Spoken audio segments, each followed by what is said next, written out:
Boa noite a todas, todos. Que aqui onde eu estou está bem quente, não tanto quanto outros lugares por aí, né, Edneia?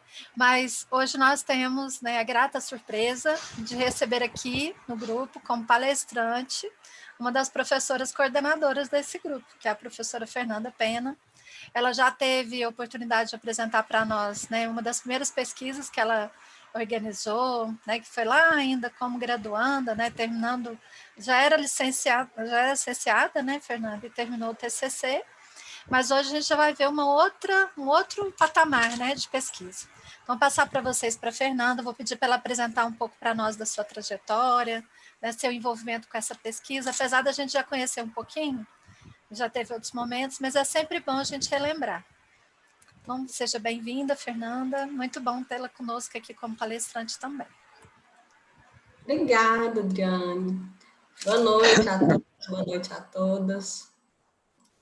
Eu já apresentei para vocês, né, como a Adriane disse, minha pesquisa da monografia, e eu iria apresentar também a pesquisa do meu mestrado, mas como a gente teve outros palestrantes, né, também importantes, aí para eu não apresentar 3 vezes, aí eu vou apresentar hoje a minha pesquisa do doutorado, mas eu vou resumir ali no início o porquê, né, dessa pesquisa que tem a ver, então, com o resultado da minha pesquisa do mestrado.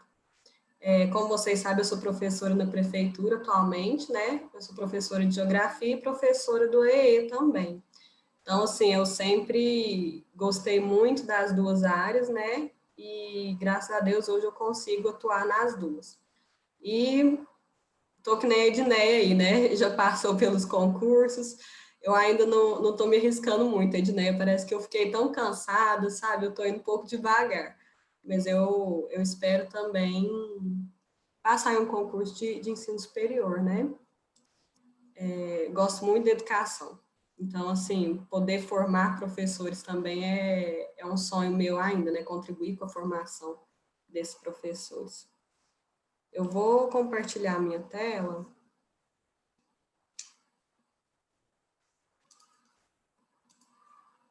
Vocês conseguem visualizar? Começou a aparecer, mas está em preto ainda. Tá Porque eu vindo. coloquei, eu coloquei para compartilhar só o arquivo. Tá Será que eu escuro para mim. Aqui apareceu. Ah, apareceu. Apareceu? Apareceu. Tá em tela inteira agora? Ah, ficou muito bom. Ah, tá. Então, esse foi o título, né, da minha tese, Educação Bilíngue e Ensino de Geografia nas Escolas de Surdos. Minha orientadora foi a Adriane, né, assim como a monografia, o mestrado e também o doutorado. Tive o prazer aí de tê-la como companheira, né, nessa trajetória. O que eu fiz, então, na introdução, né? Eu vou apresentar mais ou menos, assim, o formato da minha tese, né, os objetivos, e aí eu vou falar um pouquinho mais sobre os resultados. Como minha dissertação, eu foquei mais na escola comum, né, na inclusão dos estudantes surdos lá na escola comum, eu pesquisei, então, as escolas municipais de Uberlândia, onde tinham estudantes surdos, entrevistei professores de geografia e professores do EE. E aí, como resultado, eu observei que os alunos não estavam sendo incluídos de fato, né? Porque não se tinha o domínio da Libras, né? Porque se delegava muito ao intérprete o ensino, não se utilizava uma educação bilíngue, que eu vou falar para vocês o que era, né? Faltava recurso didático, materiais. Então, assim, por várias questões, não somente o meu trabalho, como outros trabalhos da área, foram apontando que esses alunos não eram incluídos, né, no formato como a escola está posta para nós.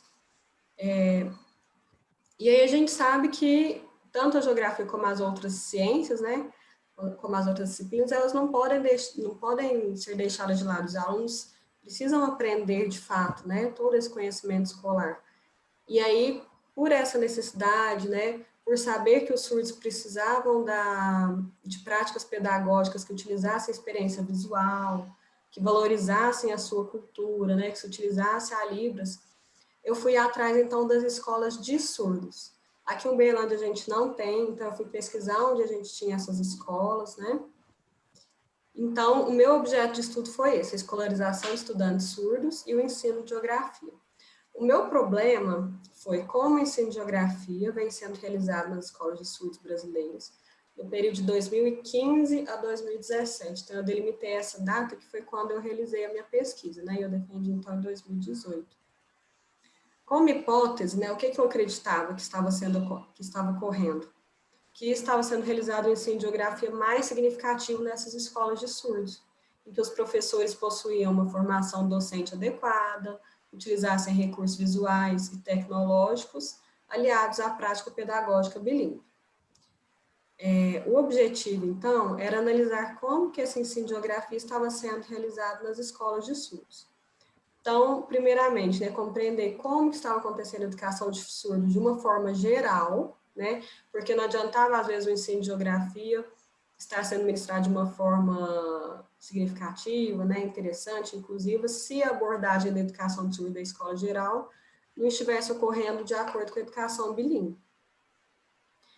Discutir sobre as pesquisas já concretizadas, né, referentes ao ensino de geografia, identificar e analisar a forma como esse ensino estava sendo realizado, por meio da pesquisa de campo.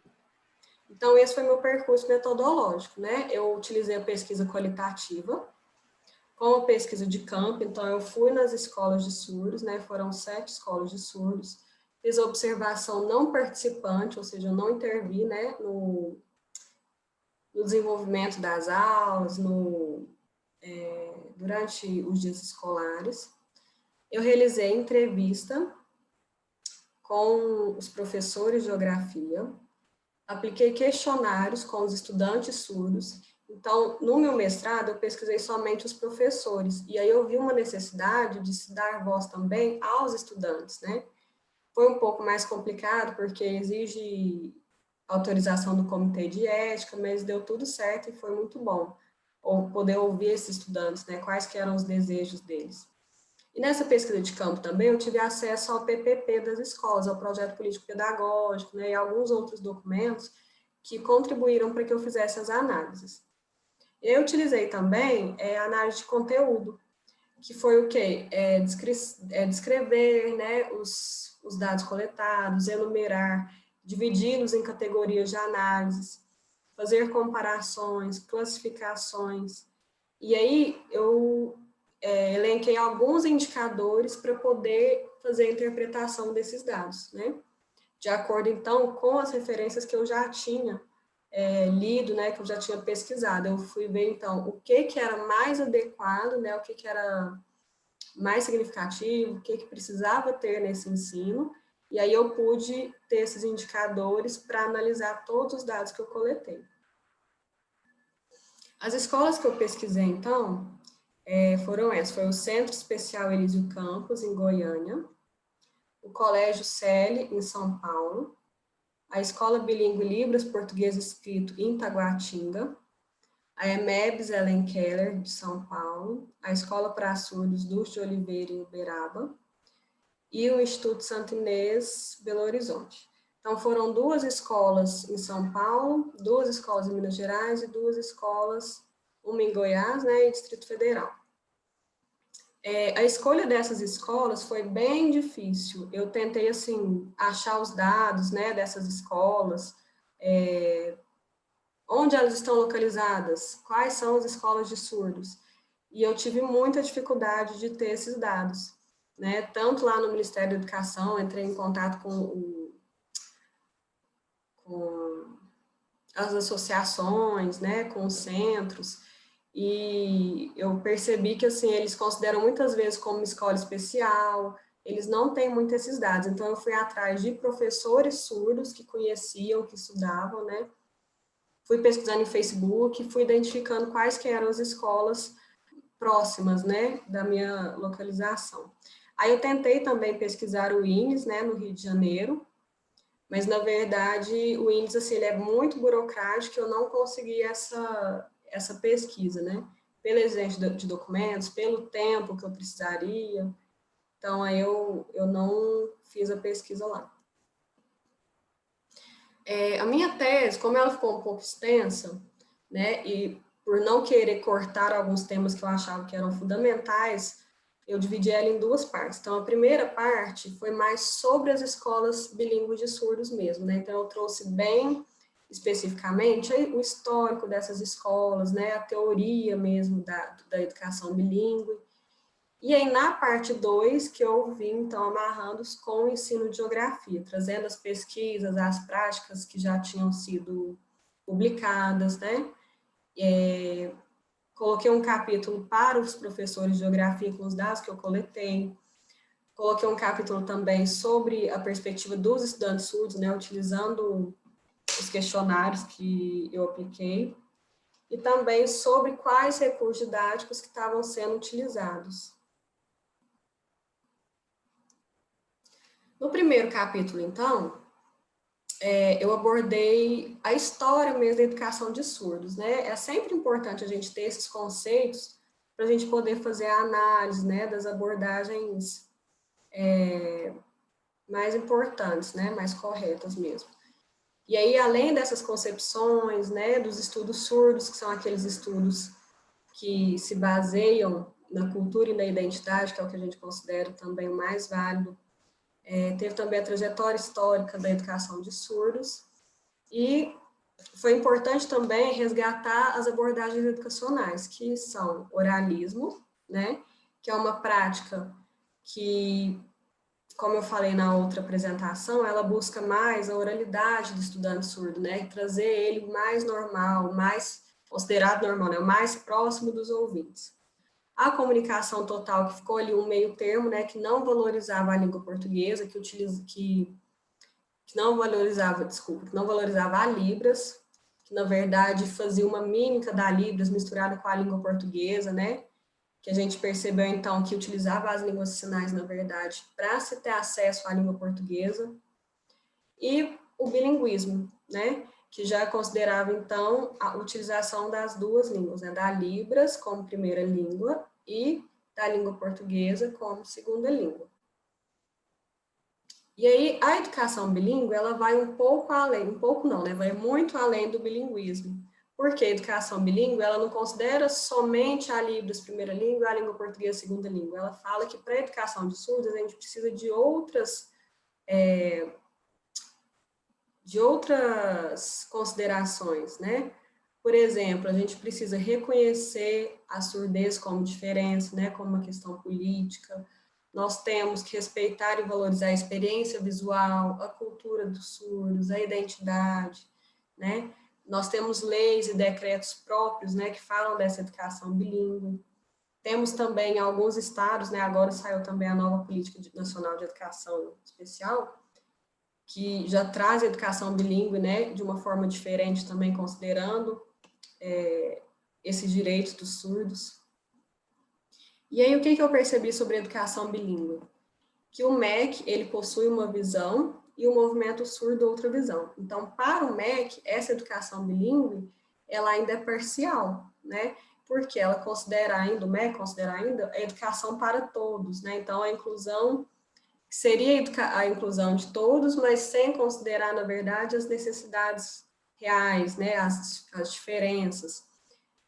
Essa educação bilíngue do MEC ainda considera a supremacia da língua portuguesa, ainda tem um modelo ouvinte, né, como se o surdo tivesse que se adequar àquele modelo da maioria, que seriam os ouvintes, e tem um ensino equivocado também do português.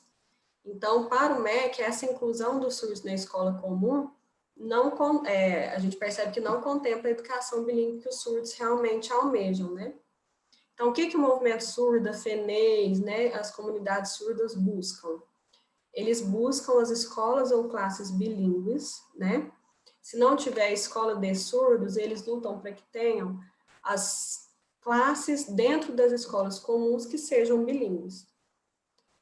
Ou seja, que tenha a Libras como primeira língua, a língua portuguesa como segunda língua, e que a sua diferença linguística e cultural sejam respeitadas, né, que tenham um currículo e estratégias pedagógicas baseadas, então, nessas características individuais dos estudantes surdos.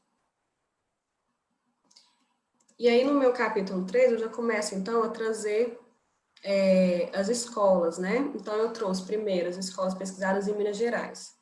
Essa primeira escola, então, é a Escola Praças Dulce de Oliveira, que foi fundada em 1956, em Uberaba. Quando eu pesquisei a Dulce de Oliveira, eu fiz um trabalho um pouco mais... Eu consegui frequentar a Dulce de Oliveira por um tempo maior, né? Pela proximidade de Uberlândia, e aí quando eu encerrei, né, essa parte da pesquisa, eles diminuíram. Então lá a gente tinha desde a estimulação precoce até o 9º ano.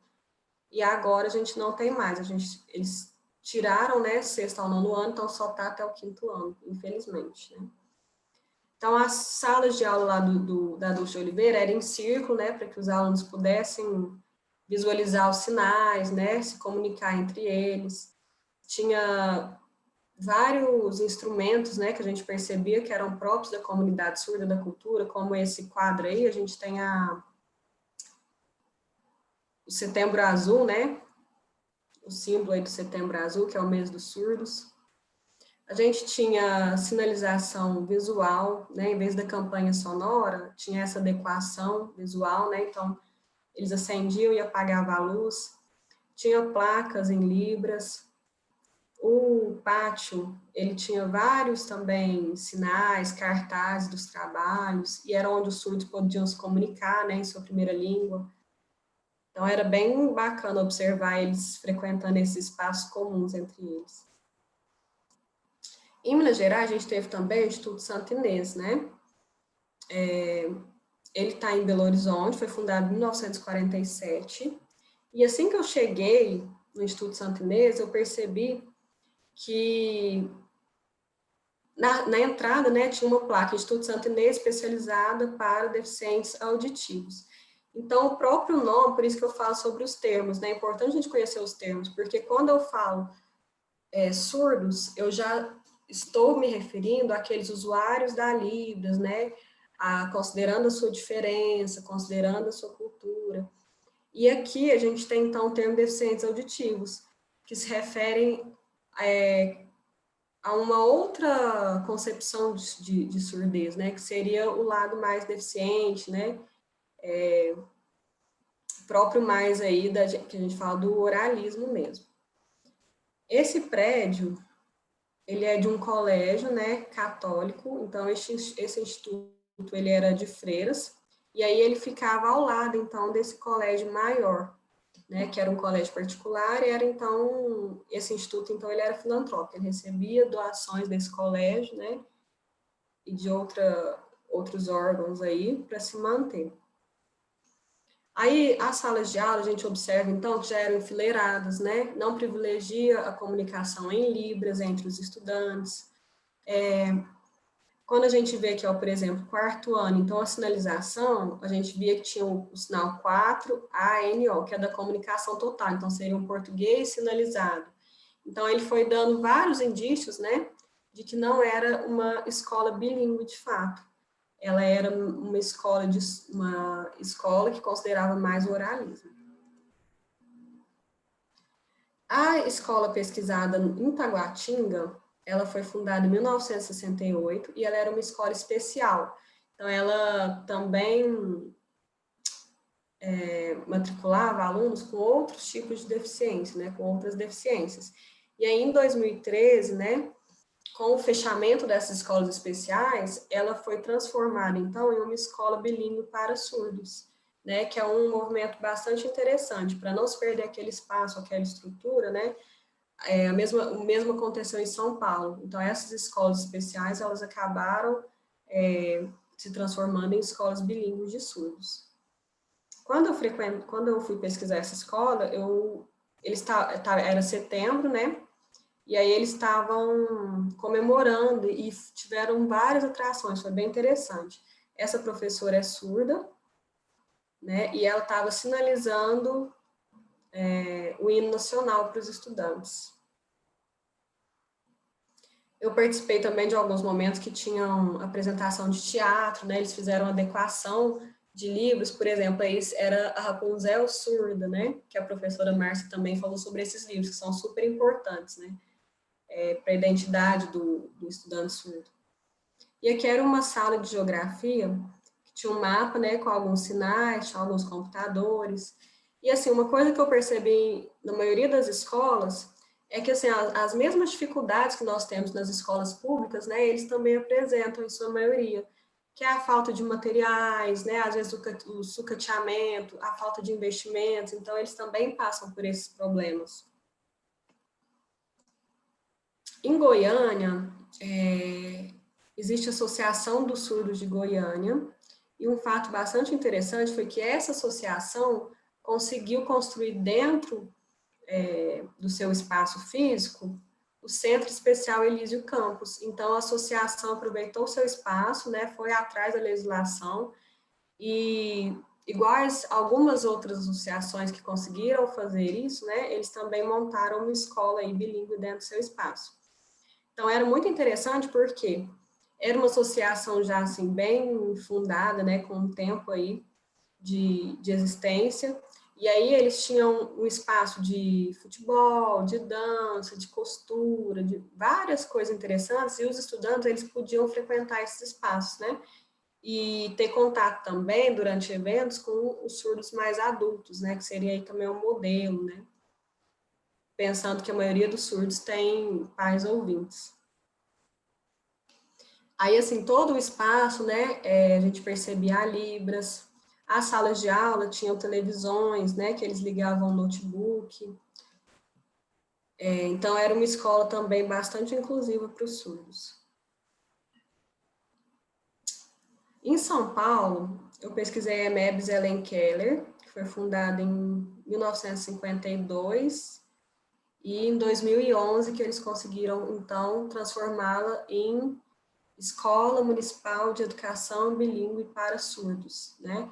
E aí, lá em São Paulo, eles têm várias EMEBs de educação de surdos. Eu acredito que seja a cidade que tem, a capital, né, a cidade que tenha mais escolas de surdos mesmo, que eles transformaram, então, essas escolas especiais em escolas de surdos. Ela é um lugar muito bonito, que ela está dentro de um parque, né, lá em São Paulo, e ela tem um espaço muito grande, né, com horta, com várias coisas diferentes, que os estudantes podem frequentar. Eles também têm uma sala específica de geografia, e isso é muito interessante, né? Porque os professores, eles podem deixar os materiais produzidos dentro da sala. Então, a gente observa, por exemplo, no teto, né, a Rosa dos Ventos, a gente percebe que nas carteiras, né, eles também faziam esse trabalho com sinais em libras, com bandeiras, né? Tinha vários materiais didáticos que eu vou mostrar mais para frente. Tem a iluminação também. Aqui a gente vê na porta que tem tanto o sinal em libras, né, aqui em cima, como o sinal tátil, né? Então, tinham alunos que eram surdos cegos que poderiam reconhecer as salas pelo objeto, que no caso aqui de geografia era um globo, né? Eles colocaram aqui metade de um globo pregado. O Colégio Selle, né, foi fundado em 2002, é um instituto particular, né, é um colégio, oferece cursos, né, de Libras, tem pós-graduação, ele também apresentava sinalização em Libras, também tinha televisão, né, para ligar o computador. Quando a gente fala da televisão, é um recurso muito importante, né, porque o surdo ele é muito visual. Então, quando você passa vídeos, ou quando você consegue colocar, às vezes, um vídeo em libras, né, ou apresentar imagens mesmo, né, conceitos aí, é muito mais interessante. E a gente sabe que não só para os surdos, né, para os estudantes ouvintes também seria bem melhor se a gente tivesse esses recursos aí dentro da sala de aula, né. Aqui é o espaço da lanchonete, onde eles frequentavam, né, também se socializavam. Bom, e aí eu fiz, então, uma análise do que eu considerava importante que as escolas bilíngues tivessem, né? E fui sinalizando, então, né, de acordo com cada um. Então, os estudantes surdos, eles eram bilíngues, eles eram fluentes em Libras, principalmente, então a maioria, todas sim, né? Tinham professores bilíngues. Os documentos, quando eu analisei o PPP, o Instituto Santa Inês, ele não possuía um PPP, então, de acordo com a educação bilíngue, ele era realmente mais oralista, né? O objetivo da escola era ter fonoaudiólogos, né? Era simplesmente a língua portuguesa. Eles não valorizavam, apesar de utilizar a Libras no seu ambiente, eles não valorizavam ela como primeira língua. Eles tinham, na verdade, o objetivo apenas da língua portuguesa. Então, não tinha valorização da cultura surda, né, no Santa Inês. Professor surdo também eles não tinham disciplina de Libras, não tinha avaliações em Libras, né, era só português escrito, o atendimento educacional especializado, sala de aulas adequadas. Então, fora o Instituto Santa Inês, as outras escolas, elas tinham tudo isso, né. Placas sinalizadoras bilíngues, só na escola de Taguatinga que eu não encontrei, né. Sinais luminosos, que seria a campainha, né, em 3 escolas, o Elísio Campos, em 4 escolas, desculpa, era o CELI, o Elísio Campos, a de Taguatinga e o Santa Inês. E intérprete de Libras só tinha em 2 escolas, né? E por que a gente considera importante também o intérprete de Libras, né? Ah, mas todos os professores sabiam Libras, por que o intérprete? Porque em muitos momentos poderiam ter um trabalho de campo, né? Poderia ter uma palestra, poderia ter um filme. Então, se tiver um intérprete de Libras, é um profissional a mais que vai contribuir, então, para essa comunicação, para essa acessibilidade. Aí, no capítulo 6, para eu poder analisar, então, sobre o ensino de geografia mais especificamente, eu fiz um levantamento de todas as dissertações, teses, né, artigos também, monografias, né, e aí eu consegui analisar principalmente esse material, né, a maioria do Sul, é interessante, né, da URGS, de Londrina, aqui da UFO, eu e o Adriano, né, fizemos dissertação nessa área, Santa Catarina e uma do Rio de Janeiro, do Guilherme, né, que ele é professor do INES. E o que essas pesquisas, então, mostraram, né? A importância da geografia para esses estudantes, a importância de ter um professor de geografia bilíngue, né, de se valorizar a Libras, de considerar a vivência dos estudantes, de utilizar recursos visuais, desenhos, jogos, as novas tecnologias de informação e comunicação, os mapas conceituais, né, evitar, então, o texto longo. Desse texto longo, tirar, fazer esquemas, né, para que eles consigam entender melhor, porque a gente pensa, então, que o português é uma segunda língua. Então, quando a gente consegue colocar as ideias principais e explicar em Libras, para eles é melhor o entendimento. Utilização também aí de mapas, de atlas, de maquetes, né? E da realização de trabalho de campo e estudo do meio. O capítulo 7 eu trouxe, então, sobre a entrevista com os professores de geografia, né? Então, quem eram esses professores? Qual a formação deles? Eles sabiam Libras? Qual a graduação, né? E aí eu percebi, gente, que tem uma defasagem grande aí na área da formação, porque poucos professores, né, são capacitados, têm domínio da Libras.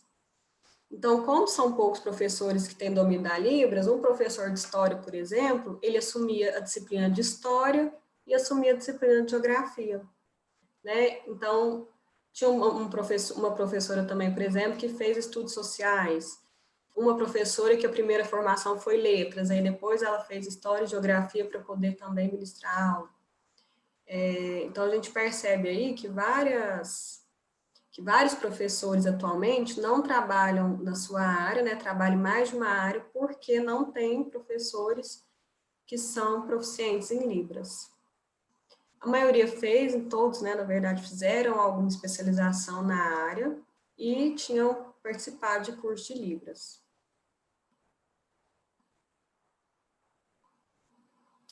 Aí, das entrevistas, né, o que a gente percebeu principalmente? Que todos se identificavam com o trabalho, né, que isso é muito importante mesmo, que eles esperavam maior desenvolvimento dos estudantes, né?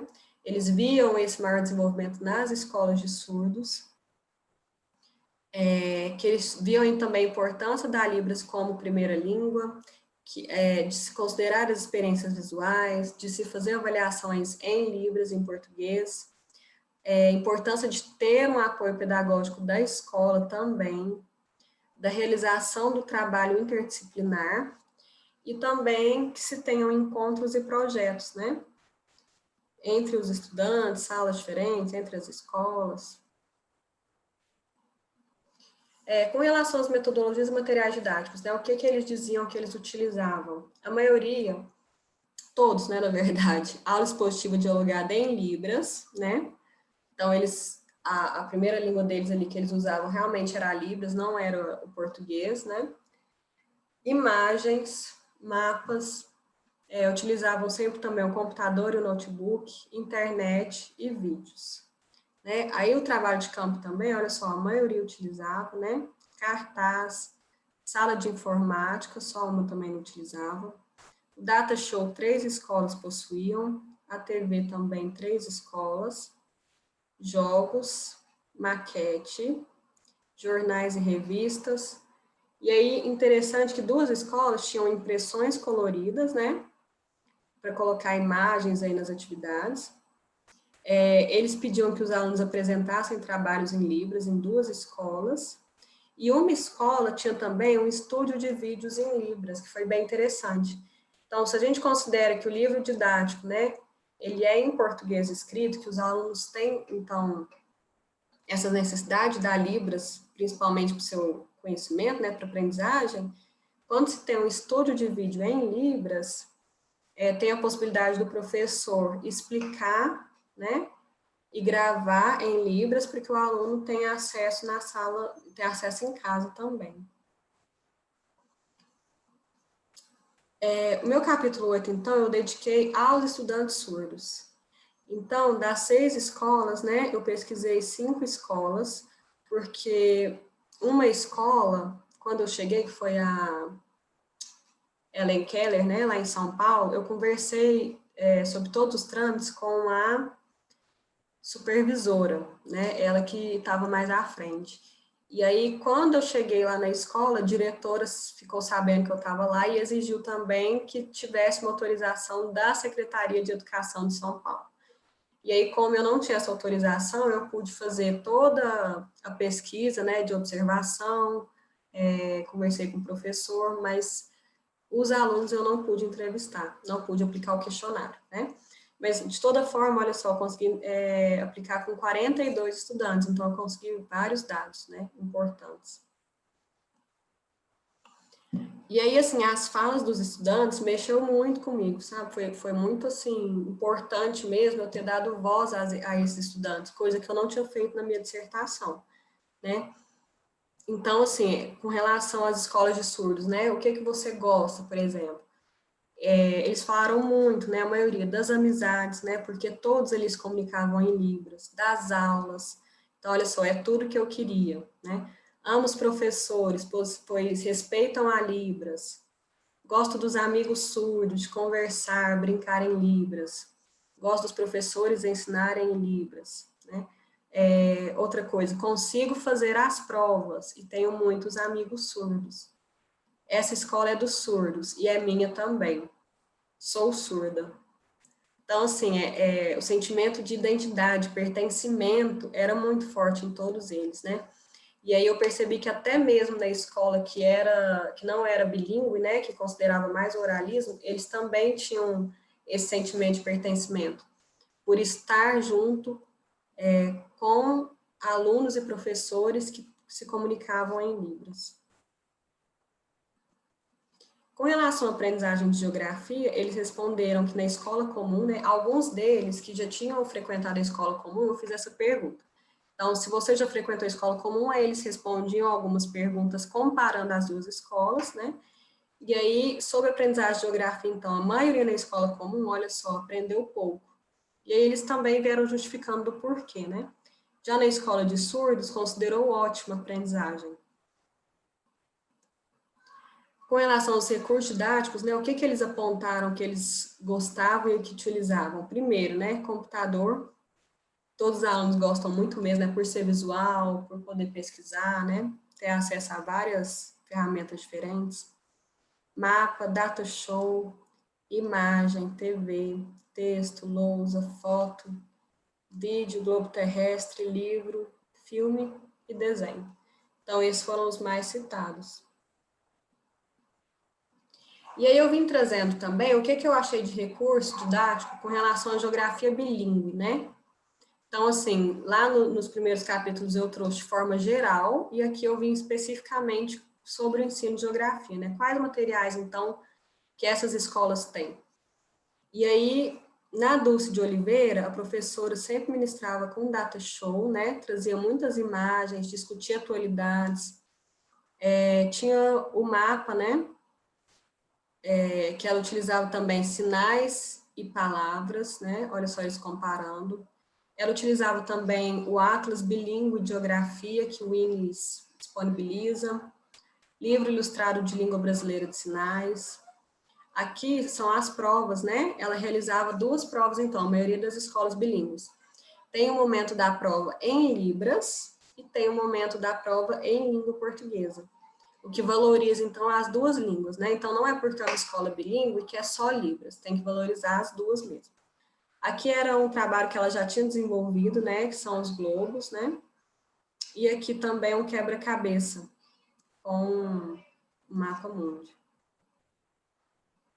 O Instituto Santo Inês, ele não tinha praticamente nada, né, de material bilíngue. Então, era bem oralista mesmo, né? E, assim, a gente vê que era muito distorcido. E aí eu percebi que a formação da professora, na verdade, ela fez um curso à distância, né, bem curto, só para complementar a graduação que ela já tinha, que não era na área.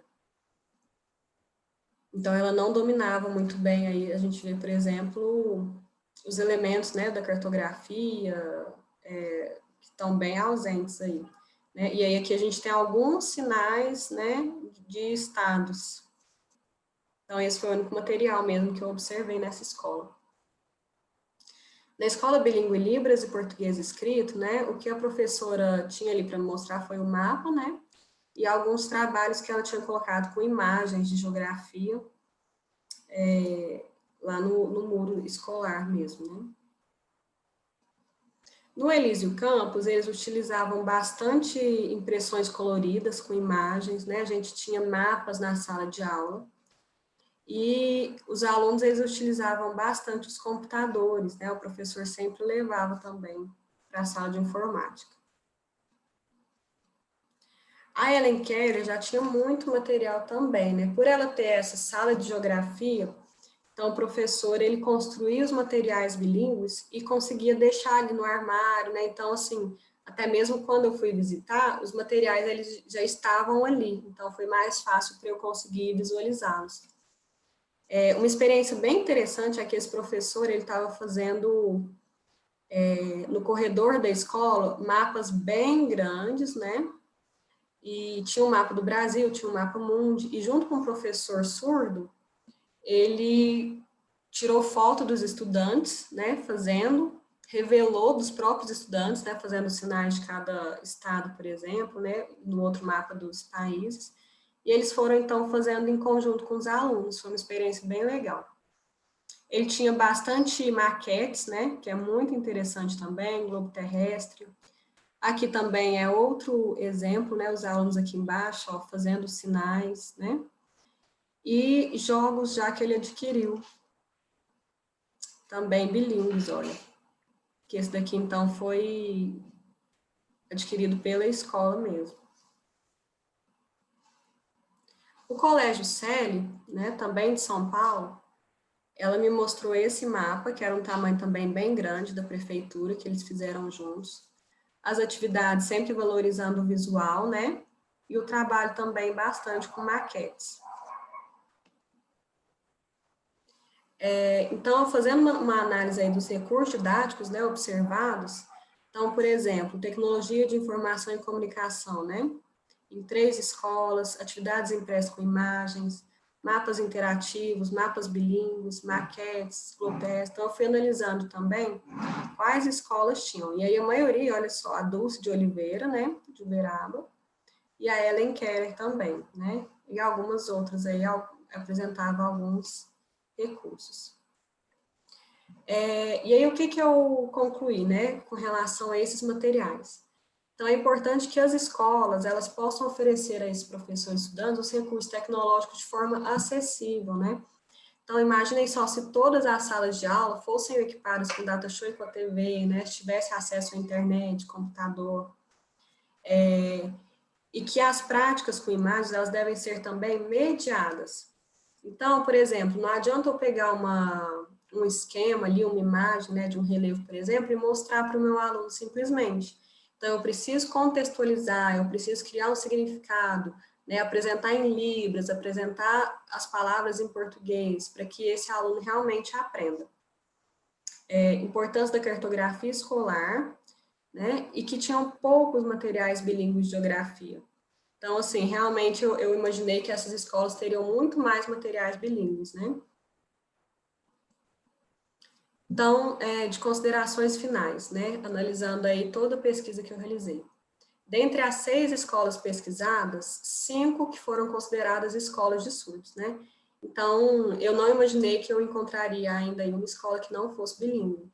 Então, realmente, quem, assim, considerando esses fatores, né, foram 6 escolas. Então, olha só, valorização da Libras, né, de fato, não só utilizar, né, mas valorizar ela como primeira língua, ter professores bilíngues, professores surdos, né, muito importante, para que ele ministre também sobre cultura surda, sobre identidade, para que ele seja um modelo, né, de adulto surdo ali do estudante, né, metodologias baseadas na experiência visual, a EE e as adequações comunicativas, né, que também precisam serem feitas. Com relação aos estudantes surdos, eles apresentaram muito sentimento de pertencimento, identidade, em todas as escolas, né, mesmo naquela que não foi considerada bilíngue. Concluiu-se, então, que o ensino de geografia realizado na escola bilíngue de surdos, então, principalmente com professores de geografia formados na área, né, proficientes em Libras, com conhecimentos metodológicos para surdos, é realizado de modo satisfatório. Então, são utilizados recursos didáticos visuais, né, dessa forma, aliados aos conhecimentos curriculares e pedagógicos dos professores. Os estudantes surdos e os professores de geografia afirmaram que a aprendizagem dos conhecimentos geográficos nessas escolas é ótima, né? Então, tanto os professores como os estudantes consideraram que, quando se compara a escola comum com a escola bilíngue de surdos, os conhecimentos geográficos eles são aprendidos muito melhor, né, de forma mais significativa nas escolas bilíngues. E aí, assim, o que eu encontrei, então, de demandas, né? Apesar da escola bilíngue ter sido considerada, então, melhor, né, para esses estudantes, ela precisa ainda, então, de algumas melhorias. Então, por exemplo, necessidade de serem produzidos e disponibilizados recursos didáticos bilíngues, né? Principalmente, então, né, um livro didático de geografia. Então, a gente sabe que o livro didático hoje, né, da forma como ele é entregue para os estudantes surdos, quando eles chegam em casa, eles não conseguem, né, fazer uma leitura ali que ele vai conseguir realmente aprender. Né? Muitos, para eles, a Libras é a primeira língua, então eles têm essa dificuldade. Então, o ideal seria o quê? Que o livro didático ele fosse traduzido, né, fosse interpretado em Libras, para que o estudante também, em casa, pudesse estudar. Falta também os sinais de geografia, né? Os professores falaram que eles combinavam muitos sinais, a gente vê isso realmente, né, em todas as escolas. Os intérpretes sempre combinam, porque não existem sinais para todas as palavras, todos os conceitos. Então, imaginem aí, às vezes, que o estudante vai fazer uma prova do Enem, né, ou um vestibular, e aí os sinais que aquele intérprete vai utilizar pode ser diferente dos sinais que ele utiliza na sua escola, né? Então, assim, seria importante essa criação de sinais. Não encontrei isso, não é? E que fossem por professores surdos, tá? Porque são os surdos que vão criar esses sinais, né? Pode ser junto com com o professor ouvinte, né, de geografia, mas é sempre importante a presença de um indivíduo surdo para que sejam criados esses sinais. Outra falta que eu percebi foi com relação à divulgação dos trabalhos realizados, né? Não tem divulgação, a gente não acha muito artigo, né? E não tem também aproximação dos professores. Eu vi que essas escolas, elas trabalham muito isoladas entre elas. A necessidade, então, da formação de professores de geografia bilíngues, né? Então, a gente falta ainda esse profissional de geografia. E para finalizar, então, se a gente tivesse uma sala ambiente de geografia, né? Que fosse específica, né? Se cada sala tivesse o seu próprio ambiente, os recursos aí didáticos, eles poderiam estar mais disponíveis para o professor. A gente sabe que quando a gente está na sala de aula, muitas vezes o aluno às vezes faz uma pergunta, né? Ou a gente precisa de um outro recurso que a gente às vezes não achou que iria precisar. E ali no momento, você não tem como mostrar, né, utilizar. Então, se você tem uma sala ambiente de geografia, por exemplo, você pode utilizar vários recursos para um mesmo conteúdo. Que o acesso aos recursos tecnológicos sejam mais fáceis, né, de preferência dentro da sala de aula. Se tivesse o estúdio de Libras também, né, para o professor fazer a gravação. E que os aspectos estruturais fossem apropriados também à comunicação, né, então valorizado também a Libras.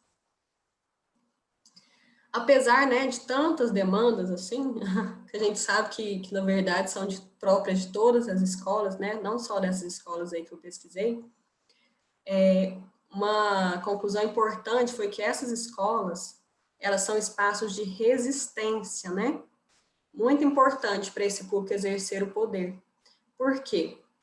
Possibilita aproximação, né, preserva a cultura, fortalece a identidade, então essas escolas são muito importantes, né, para esse fortalecimento mesmo. E aí espera-se, né, que as cidades do Brasil sigam as iniciativas das políticas públicas de São Paulo e Distrito Federal. Eu observei que nesses dois lugares, eles criaram decretos e leis próprios, né, para garantir a educação bilíngue, né, para garantir as escolas bilíngues. Então, assim, o ideal seria que a gente tivesse também nos outros estados a criação desses decretos e leis, né, que fundamentasse mais ou a criação de salas salas, né, bilíngues ou escolas bilíngues. Bom, então é isso. Muito obrigada. Eu não sei como está meu tempo. Tem o vídeo que eu fiz, né, com o resumo do meu trabalho. Há tempo, Fernanda, pode colocar. Pode colocar? Pode. Eu vou tentar compartilhar aqui de outra forma, então. Se não estiver ouvindo o áudio, eu não sei se o áudio vai, mas aí tem a legenda. Aí foi, então, um resumo em Libras, né, que eu fiz e disponibilizei no YouTube. Vocês estão conseguindo ver já, Adriane? Ele apareceu aqui. Agora, do som, Fernanda, você tem que clicar numa opção de som quando você compartilha. Você viu essa opção? Acho que não. Nossa, eu não estou conseguindo. Eu acho que é porque eu já estou compartilhando. Deixa eu fecha então, sai. Aí vai de novo, tem uma opção que fala de som. Ótimo. Obrigada. Isso. Olá. Apareceu? Apareceu, tá bom. O meu nome é Fernanda e esse é o meu sinal. Sou professora ouvinte e vou apresentar o resumo da minha tese de doutorado com o título Educação Bilíngue e Geografia nas Escolas de Surdos. Foram pesquisadas 6 escolas de surdos localizadas nos estados de Minas Gerais, São Paulo, Goiás e no Distrito Federal, durante os anos de 2015 a 2017. Foi feita a observação, a entrevista com 5 professores de geografia, a aplicação de questionários com 42 estudantes surdos do 9º ano do ensino fundamental. Também foi feita a análise dos projetos político-pedagógicos das escolas pesquisadas, também de decretos e de leis municipais e estaduais, específicos sobre a oferta da educação bilíngue para surdos. O estudo verificou que as escolas de surdos possuem histórias de luta e resistência, pois as políticas de inclusão defendem a matrícula dos estudantes surdos na escola comum e o fechamento das escolas bilíngues. A maioria das escolas pesquisadas atua na perspectiva bilíngue de ensino, adotando a Libras como primeira língua e o português escrito como segunda língua, além de valorizar a cultura surda e as metodologias de ensino bilíngues. Possuem professores ouvintes, proficientes em Libras, professores surdos, eventos e atividades culturais, o que desperta o sentimento de pertencimento nos seus estudantes. Todavia, constatou-se que ainda existem escolas de surdos que trabalham pautando-se no ouvintismo, pois suas práticas não reconhecem a cultura surda e utilizam a Libras apenas como meio para se ter acesso ao conhecimento produzido em português. Mesmo nessas escolas, os estudantes surdos se dizem mais bem atendidos, quando comparadas às escolas comuns, pois se identificam com as metodologias e didáticas visuais, encontram cotidianamente com seus pares e se comunicam em Libras. A pesquisa também concluiu que o ensino de geografia realizado na escola bilíngue é melhor, pois os estudantes surdos aprendem mais. Os professores de geografia ouvintes se comunicam e ministram aulas em Libras. Utilizam recurso didático visual, como, por exemplo, computador, data show, TV, internet, mapas, desenhos, imagens, trabalho de campo, dentre outros. As escolas pesquisadas se mostraram muito boas, mas podem melhorar. Falta a criação e divulgação de sinais em Libras de geografia, assim como de materiais bilíngues desse conteúdo, incluindo a produção do livro didático. Se você quiser conhecer a tese inteira, acesse o link abaixo. Obrigada.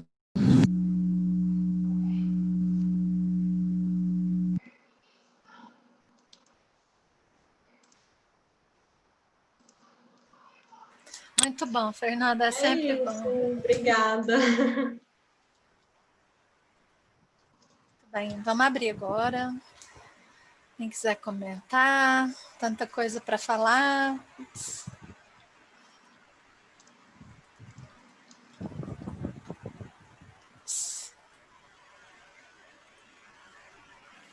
Muito bem. Selma, você gostaria de começar? Fazer algum comentário?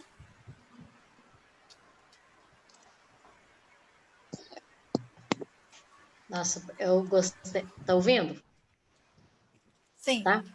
Eu fiquei encantada com a apresentação da Fernanda, né? O final aí foi assim, acho que foi muito interessante. E por mais que a gente vê, né, e tá essa discussão, né, essa coisa, eu já estava lendo esse decreto, né, que saiu agora, né, e vi também hoje uma discussão ele chama Leandro Itaú, não entendo, não esqueci como chama, e ele fala muito sobre esse decreto, mas assim, e as escolas especiais não acabaram. Ela existe até na Finlândia, que é uma referência no mundo, Noruega, na Itália, na França, tudo existe, né? Então fica essa discussão, esse medo, as escolas especiais vão acabar, as APAE vão fechar. Não vão. Nas escolas especiais e essas escolas bilíngue, essas escolas multifuncionais, elas não vão acabar. Então, assim, a gente vê com muita preocupação, né? Isso é, porque às vezes o aluno precisa mesmo dessa especialização, de alguma metodologia específica. Então, assim, esse trabalho da Fernanda me encantou, eu achei muito perfeito, assim, e a gente precisa melhorar, a gente sabe que a inclusão ainda está longe de ser. Eu vejo que a educação inclusiva é um ideal de todos nós queremos a inclusão, né? Mas ainda precisa melhorar, como ela pontuou aí no final, precisa melhorar. E isso vai depender muito dos profissionais, da escola, o aluno é da escola. Uma coisa que ela falou que me chamou a atenção é o pertencimento. E a gente precisa fazer com que esse aluno se seja pertença ali daquele ambiente acadêmico que ele vive, seja no ensino, na educação básica, ensino médio e até o nível superior. Então, eu vejo que ainda precisamos melhorar, mas depende muito da gente também. E a gente vai aí, a luta continua, não pode parar, né? Isso.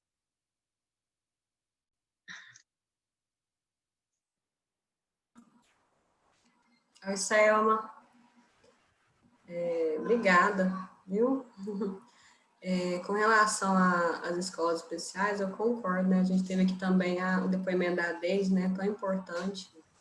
E quando a gente fala nas escolas de surdos, né? É interessante a gente também abordar que elas não são consideradas hoje escolas estaduais, né? Porque o currículo dela, né? Era todo embasado de acordo com toda a estrutura mesmo que a gente tem na escola comum. E aí o que difere ela é a primeira língua, que é a Libras, né? E algumas disciplinas diferentes, né? Que vai ser, por exemplo, Libras, cultura surda, valorização e algumas adequações também, né? Então, assim, ela não é hoje considerada escola especial, que aí demandaria outras também, outras metodologias, outros objetivos, né? Isso com certeza é muito importante mesmo. Então, Fernanda, só fala para nós, como que ela é classificada, então, a escola bilíngue? Ela é considerada? É uma escola inclusiva também. Porque, assim, na verdade, quando a gente fala assim, é uma escola... A gente tem um diferencial, né? Como se a inclusão acontecesse só na escola comum. Na verdade, a inclusão, ela pode acontecer em diferentes escolas. Uhum. E aí, a escola bilíngue, ela não é considerada especial. Certo. Ela é uma escola... seria bilíngue por ter duas línguas mesmo, né? Mas o currículo dela é todo da escola comum. Ótimo. Às vezes a gente fica com dúvida, né? Muito bem.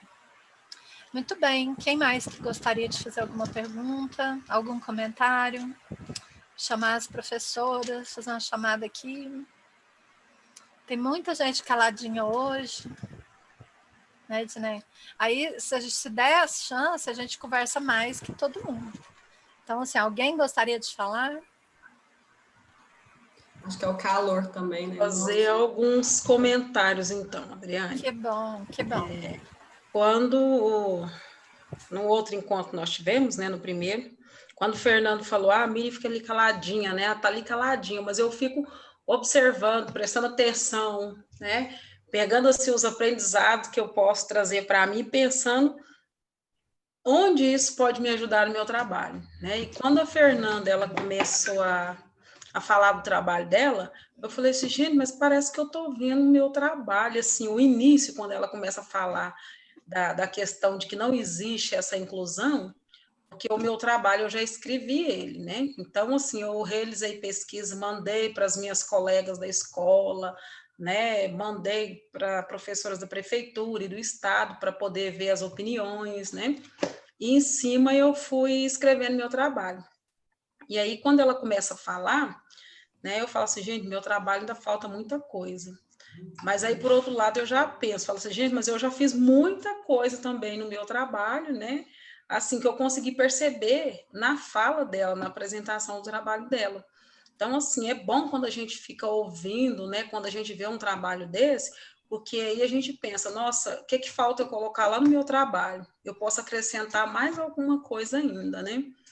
E assim, aí é muito bom, tanto o trabalho, né, lá da primeira aula, como esse agora da Fernanda, aí eu fiquei pensando, falei, gente, mas, né, como que é gratificante a gente poder fazer esse trabalho, né, e a gente na nossa limitação, porque ela, com certeza, né, ela teve uma bolsa, ela pôde sair, né, fazer entrevista em várias escolas, né? Então, a gente aqui, esse momento, e outra, se nem fosse esse momento, eu não estaria fazendo esse grupo e nem teria oportunidade, porque as condições financeiras não me permitem, né, fazer essa viagem, essa pesquisa aí nessas variadas regiões, né?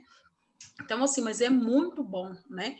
E aí, quando ela colocou aquele mapinha ali, aí eu fiquei imaginando, falei, gente, eu podia ter buscado mais escolas, né? Eu fiquei limitada, assim, em 4 escolas, mas eu podia ter buscado mais escolas, né?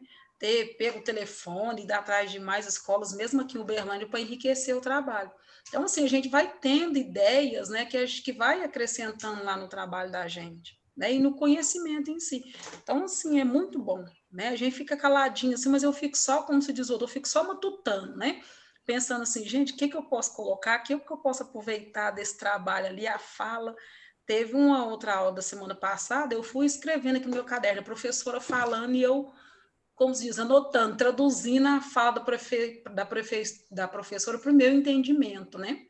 Aí eu falei assim, aí é tão gostoso quando a gente consegue, né, pegar assim esse conhecimento, né, que elas estão passando para a gente, assim, aí é muito gratificante, né? Eu fico muito feliz em poder estar participando, né, ouvindo essas pessoas tão sábias, né, e que muito vão estar contribuindo com certeza aí, né, para o nosso aprendizado aí.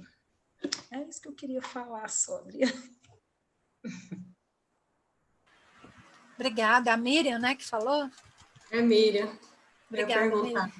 perguntar. Miriam, obrigada. Com relação à pesquisa, né, a metodologia que você vai utilizar, como que você vai fazer, é isso mesmo. A gente vai lendo outras pesquisas e vai se identificando, né? E aí a gente vai buscando mesmo, né, em outras pesquisas, o que ele fez, o que eu poderia fazer. Nossa, assim, foi interessante. Igual, por exemplo, quando eu incluí os estudantes na minha pesquisa, foi porque no meu mestrado eu não incluí, eu vi essa falta, né? Eu falei, gente, mas a gente fala muito por eles, né? E o que eles querem dizer também? O que eles... E aí eu entendi isso, né? É um amadurecimento mesmo que a gente vai tendo. Mas, assim, se você tiver a possibilidade de ler mais, né, de pesquisar mais, às vezes você não precisa passar por essa experiência. Você vai ver que outra pessoa passou, e aí você, como se diz, já dá um passinho além, né? Então, por isso que é importante mesmo a gente ouvir outros pesquisadores e ler outras pesquisas. Aí, assim, com relação à dificuldade da pesquisa, todo mundo, né? É difícil para todo mundo mesmo. Eu não recebi bolsa no meu doutorado, professora, né, também, assim, eu fui liberada de um dia na semana, né, que a prefeitura libera um dia só. E aí eu buscava, assim, nesse dia que eu era liberada, aí ligava na escola, tinha de ver o dia que o professor de geografia estava lá, combinar na minha escola, pegava ônibus de madrugada, chegava lá às 6 horas da manhã. Então, assim, a gente também vai fazendo o que pode, né?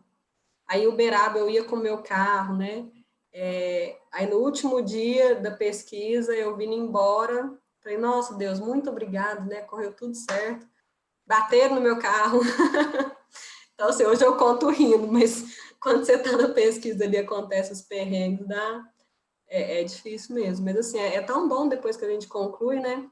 A gente fala assim, nossa, consegui, né? Quando você olha um todo, é muito difícil, mas, na verdade, você vai fazendo aos pouquinhos, né? É uma construção. Então, assim, apesar das nossas dificuldades, das nossas limitações, todo mundo é capaz, com certeza. Muito esforço, né, Fernanda? Por detrás de uma tese, gente, a gente olha depois, parece que foi tranquilo, mas não é mesmo. É um esforço todo dia. Quem está fazendo agora sabe, né? Não adianta a gente falar deixar para o final de semana. Eu falar, eu deixo para o mês que vem. Todo dia um pouco e muito esforço, né? Eu sei da trajetória da Fernanda, que também, né, fez trabalhando, Então, com muita garra, desde sempre, desde lá da graduação, muito esforço. E parabéns. E parabéns à Miriam, que está pesquisando. Olha, para começar, eu diria que 4 escolas já está muito bom, é muita coisa já. Você trazer dados, não é, Fernando, de 4 escolas, as professoras que estão aqui também, porque uma pesquisa, ainda mais a pesquisa qualitativa, né? O mais importante não é o número, né? Esse número total. O mais importante é essa avaliação que você vai fazer também dessa realidade. E assim, muito bom a Fernanda ter conseguido. Acho que ela fez até muito além, né, Fernanda, do que a gente podia naquele momento, porque assim, nem a sempre, gente sempre né? quer mais, né? O Inis, por exemplo, ai, que pesar de não ter ido. A gente sempre preocupa também, né? Nossa, será? É difícil. Aí a escola de São Paulo, por exemplo, né? Que foi a escola assim que eu fiquei, quero trabalhar aqui, né? Uma escola enorme, tinha horta, assim, eu não pude apresentar aqui, né? Mas na tese eu trago. Que escola boa, que é aquela que tem a sala de geografia, né? Com todos aqueles materiais. Aí eu chego lá, não me deixaram entrevistar os alunos. Então, assim, a gente tem também a dificuldade, a gente sempre quer mais, né? Mas uma hora, como se diz, a pesquisa tem que acabar. E graças a Deus que a gente conseguiu o resultado, né? Deu tudo certo. E nunca acaba no sentido assim, de todas as respostas, né, Fernanda? Então, aí a gente escuta todo mundo falando assim, faz depois, né? Então, né, o Inis vai ficar para um pós-doc, né, para um outro momento, mas sempre tem questões para pesquisar. Isso é muito bom mesmo. E quem não fica animado, gente, a ser professor bilíngue escutando a Fernanda contando todo, né? Olha que dá uma animação a mais. Professora Edneia, você gostaria de fazer algum comentário? Não, no comentário assim que eu traço para a Fernanda, assim, a Fernanda, eu pude conhecer a Fernanda lá no início da graduação, né? Quando eu fui monitora do laboratório, fui monitora nas disciplinas aí que você ministrava, Adriane. Monitora voluntária, tá? Não tinha... Mas, assim, foi um momento excelente, porque a gente aprende muito. E, assim, a Fernanda, a gente vem acompanhando, mesmo de longe, o trabalho dela é excelente. E, assim, agora o trabalho da Fernanda torna-se referência. Eu estou com uma aluna no mestrado, até minha colega de instituição, ela é professora da instituição, né? Ela é surda, ela não tem nenhuma, não consegue ter nenhuma oralidade, Fernanda, é só mesmo a Libras. Então, assim, no começo eu estava desatualizada, muito tempo sem usar Libras, e eu tive um pouco de dificuldade, mas ela me ensinou. E, assim, ela é professora da instituição do curso de pedagogia, ela tentou um mestrado, aí o povo correu, né? A hora que ela falou assim, a candidata fulana passou, aí o povo recuou, assim. Aí, sabe assim, fez igual no desenho animado, estava todo mundo junto comigo. A hora que a pessoa passou, assim, apareceu o nome dela aprovado, aí o povo correu e ficou só eu lá, assim, mas aí foi muito bom o trabalho, né? Cada dia eu aprendo um pouco mais com ela. E aí, os trabalhos que ela está lendo é sua tese, Fernanda, que ela vai falar dessa política pública para a educação bilíngue em Santarém. Por que até hoje não foi implantada aqui no município? Então, a gente está discutindo essa política pública, a origem da política pública, o delineamento, o estreitamento dessa política pública, né? A não implantação dessa política da escola bilíngue aqui em Santarém, sendo que nós temos uma comunidade aqui em Santarém muito assim expressiva de surdos, e por que não tem essa escola bilíngue aqui? Então, assim, essa discussão, né? E aí o povo, assim, todo mundo foge, né? Assim, a hora que chega a disciplina e fala assim, aí me manda aqui uma mensagem, como é que você faz para trabalhar com a mestranda tal? Aí eu falo, muito fácil, entra no curso de extensão de Libras que a universidade oferece e vá e aprender. Mas ela assim, é muito dinâmica, ela, entendeu? Ela estudou numa escola bilíngue, ela é de Olinda, Pernambuco. Ela teve a oportunidade de frequentar uma escola bilíngue, que, por sinal, é uma escola assim, ela me mostrou fotos, entendeu? Se equipara a essa escola aí de São Paulo, que atende ali Olinda, Recife e mais as áreas circunvizinhas ali. Então, assim, é uma escola, aparentemente, pelo que eu pude conhecer por fotografias, é excelente. Então, assim, quer dizer para você que você já é uma referência para nós aqui, viu? Parabéns. Oh, obrigada, Edneia. É bom, né, a gente ouvir assim, que a gente não imagina mesmo, né? Que o nosso trabalho vai ser referência. E é por isso que, assim, é importante a gente fazer, assim, com o máximo de dedicação, com o máximo de... como que eu falo? De empenho científico também, né?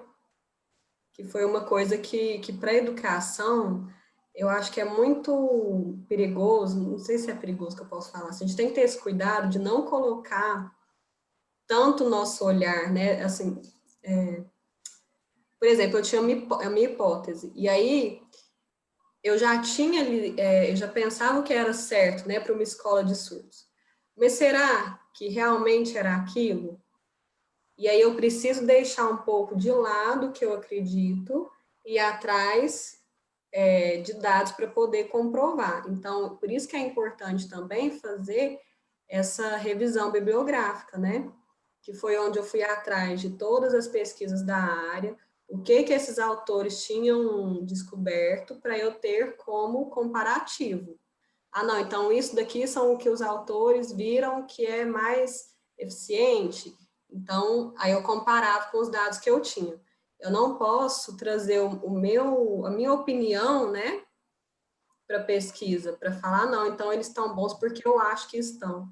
Então, assim, é importante quando você vai se tornar uma referência que você tenha essa seriedade, né, também na sua pesquisa. Muito obrigada, né? Sobre trabalhar com essa professora, né? É interessante que, assim, quando a gente está começando a aprender Libras e que você vai conversar com um estudante surdo, com uma pessoa surda, a gente tem não sei se é um receio, se é um medo, porque você não sabe comunicar, né? Então, assim, isso acontece muito, né? Com quem não sabe Libras ou com quem está começando a aprender com quem é surdo. Isso aconteceu comigo também, né?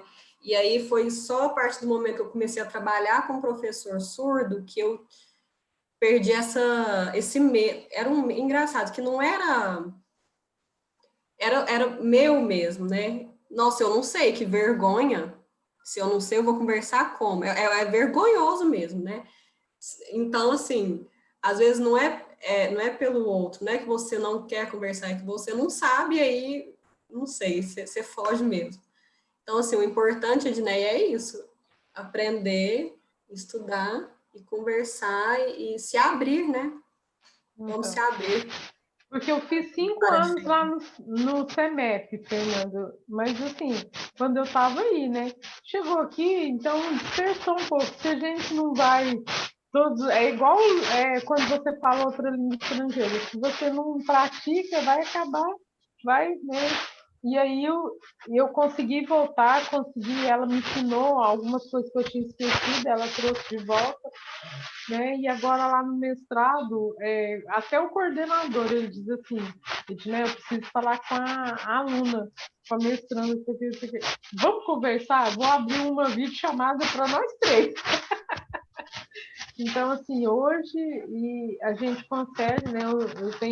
Mas eu tenho dito para os colegas, meu querido, faça um curso de extensão aí que está sendo oferecido. Aqui o Instituto Federal, que aqui chama IFPA, o Instituto Federal oferece e a própria tem um grupo de pesquisa, né, na instituição que trabalha especificamente com esse curso de extensão também de Libras. Então, né, vamos procurar também, não vamos nos acomodar. Parabéns, querida. É sempre bom te ver. Obrigada. Muito bom. É o caminho, né? Nós precisamos, nós todos. Queridas, tem mais alguém gostaria? Queridas e queridos, tem o Edson aqui no grupo, o Brenda. Vocês têm alguma questão que vocês gostariam de comentar?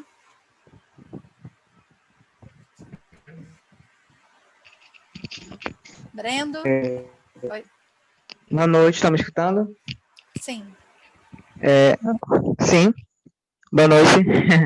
Eu gostaria. Deixa eu só aqui abrir minha câmera.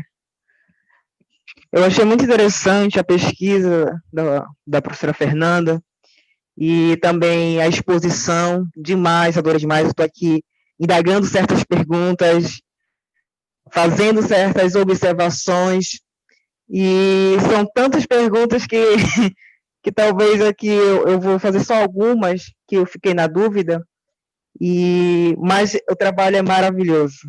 E eu faço a primeira pergunta, professora Fernanda.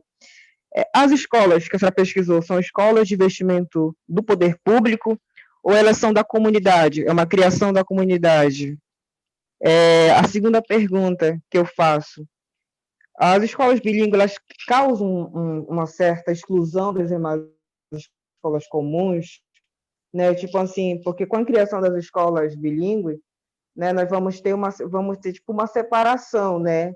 E aí não causa essa certa discriminação, essa certa, né? Porque vão estar só nós temos a escola comum e a escola bilíngue.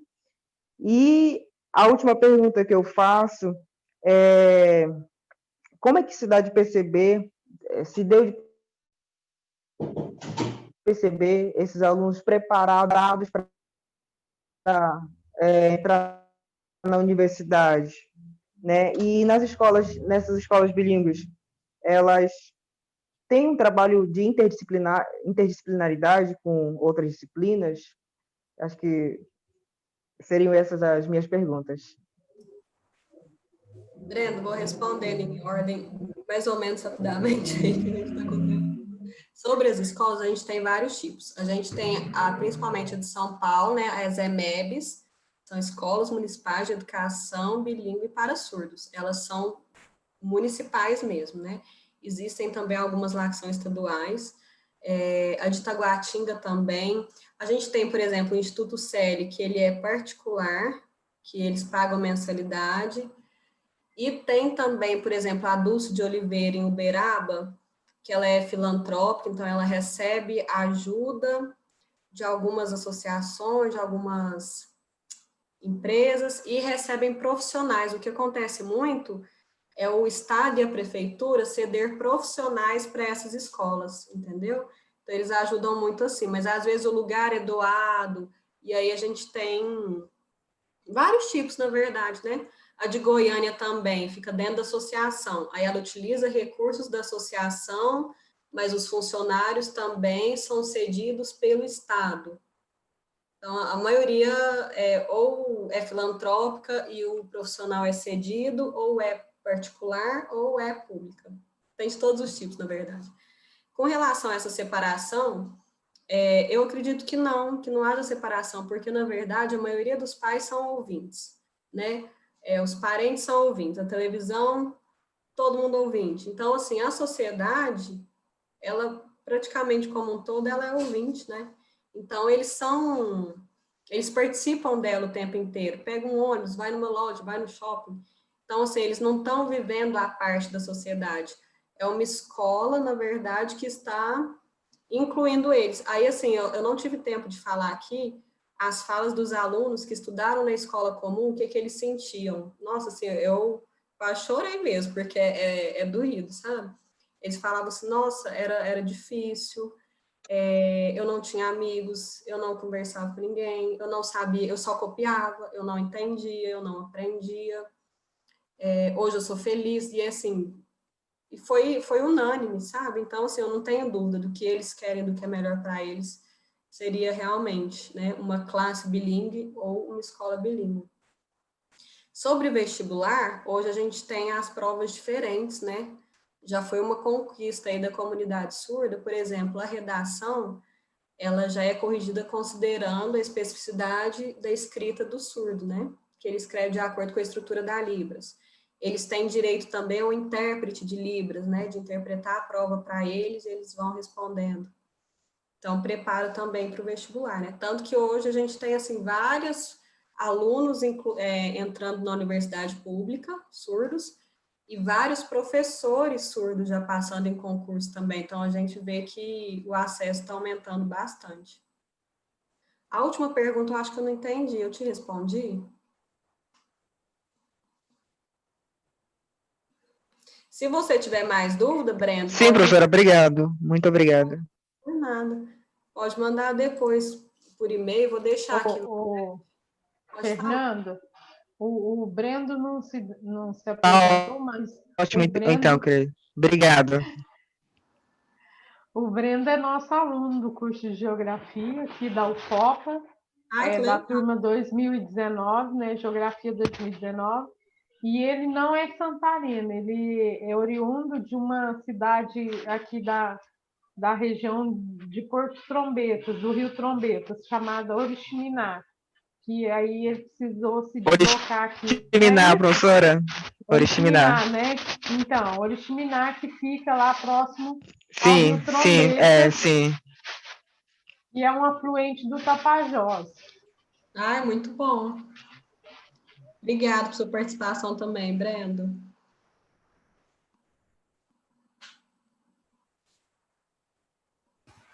A hora que vai chegar no final, assim, dá vontade de fazer um monte de perguntas, um monte de questionário, mas, né?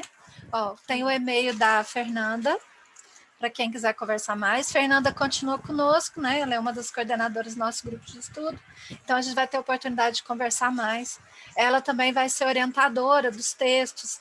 Então, por exemplo, quem já estiver pensando em fazer texto com a temática das pessoas surdas, da inclusão da pessoa surda, né, que passe por essa temática, já pode, inclusive, entrar em contato com a Fernanda, trocar algumas ideias, já ir pensando, né, articulando algumas coisas. Que, né, Fernanda, já vai ajudando. Tá bom? Quero agradecer novamente, é sempre muito bom, Fernanda, ouvir sua pesquisa. Né? A gente sente, assim, aquele vamos dizer assim, é um orgulho, né? Um orgulho tão grande de ver a Fernanda com uma pesquisa tão grande, uma pesquisadora aí empoderada, né? Que sabe, né? Sabe os caminhos que trilhou para chegar até aqui, sabe do seu potencial. A Prefeitura de Berlândia está ganhando, ela que faz favor de aproveitar enquanto pode, né, Fernanda?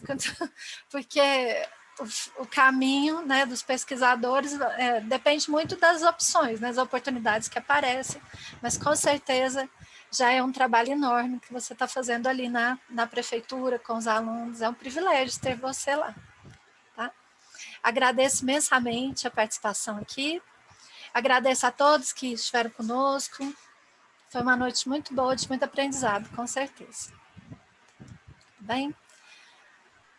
Mais algum comentário? Adriane, não agradeço direito, né, gente? Sempre agradeço. Adriane, minha orientadora, se não fosse ela também, nada disso teria sido possível. Agradeço imensamente, né? Sempre também. Eu que agradeço, tá? Foi um privilégio meu também estar com você. E outro que fica todo honrado, assim, todo maravilhado é o Falcão, né? Que sabe, foi me orientando. Foi o primeiro. Adora. Então tá. Gente, prazer, tá? Dividir a noite com vocês terça-feira. Gratidão a cada uma. Obrigada a todos que participaram. Obrigada. Amém, boa noite, tudo de bom para vocês. Então tá, né? Tchau para vocês, tudo de bom. Até mais.